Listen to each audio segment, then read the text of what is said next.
Alors, le Collège des médecins a levé certaines restrictions d'accès à la pilule abortive.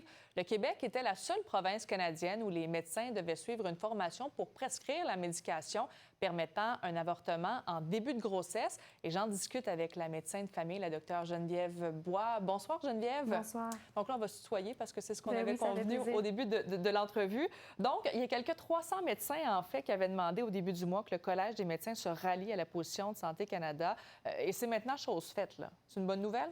Oui, donc une très bonne nouvelle aujourd'hui. Le Collège des médecins du Québec a annoncé que la formation spécifique pour pouvoir prescrire la pilule abortive serait levée, que l'avortement médical faisait partie des soins de santé primaire usuels qu'on offrait en médecine familiale et donc ce n'était pas un domaine de pratique spécifique, là, comme on dit.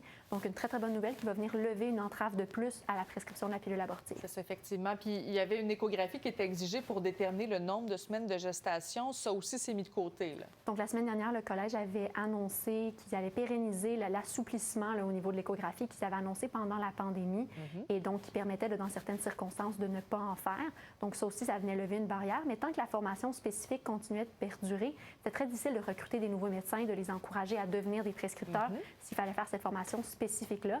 Et donc, ça contribuait aussi à faire de l'avortement quelque chose de rare, de spécial, de compliqué. Stigmatisation aussi, peut-être? Oui, mais moi, je pense que ça va jusque-là. D'une part, ça mettait à part des autres soins de santé l'avortement comme si c'était justement quelque chose d'extrêmement complexe, alors que ça ressemble à beaucoup d'autres choses qu'on fait en médecine familiale. Puis aussi, ça vient stigmatiser, ça vient comme garder un certain de tabou. Ça peut juste se faire dans certains endroits, c'est difficile, c'est compliqué, alors que c'est une procédure extrêmement simple là, et puis très, très sécuritaire qu'on peut très, très bien faire dans plusieurs circonstances différentes. En fait. Bien oui. Puis justement, peut-être pour les femmes qui nous écoutent, qui avaient peut-être pensé utiliser la pilule abortive, je veux dire, est-ce que pour elles, concrètement, ça change quelque chose que cette restriction-là soit levée? Est-ce que ça va être plus facile d'accès pour les Québécois, Québécoises? Ou pour les Québécoises? C'est ce qu'on espère, puis c'est ce qu'on s'attend de ce qui s'est fait dans le reste du Canada quand les restrictions ont été levées sur l'échographie, la formation dans le restant du pays. On a vu qu'il y a eu de plus en plus de prescripteurs qui ont commencé à offrir la pilule abortive, améliorant l'accès en termes de délai, avec la sécurité qui restait tout aussi excellente. Donc, il n'y avait vraiment pas de danger pour le public ici. Donc, quand on est enceinte et qu'on ne veut pas être enceinte, il y a deux façons d'avorter,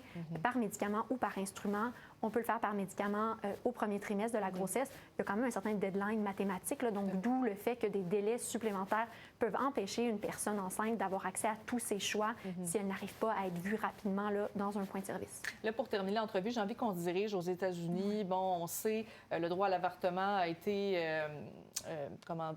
bafoué dans certains États, c'est-à-dire qu'il est maintenant interdit. Et là, on a l'histoire d'une fillette de 10 ans qui a été violée, qui est tombée enceinte du côté de l'Ohio. Elle a été obligée de changer d'État pour se faire avorter. Et là, il y a une gynécologue, une médecin qui l'a aidée à se faire avorter.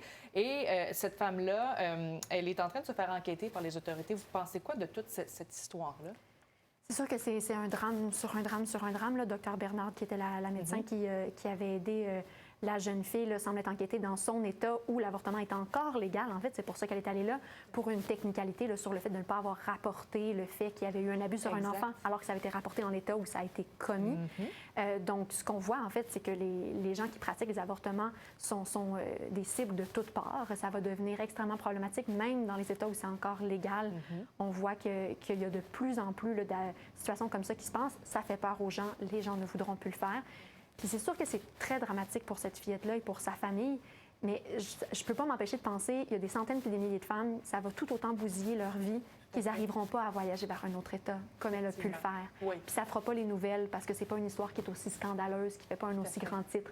Donc autant c'est un drame pour cette jeune fille-là, autant c'est quelque chose qui va continuer de se répéter, puis malheureusement, on n'en parlera pas autant à chaque fois. Effectivement, mais quand même, ça va être des dossiers à suivre. Merci beaucoup pour votre éclairage ce soir. Merci. Bonne soirée.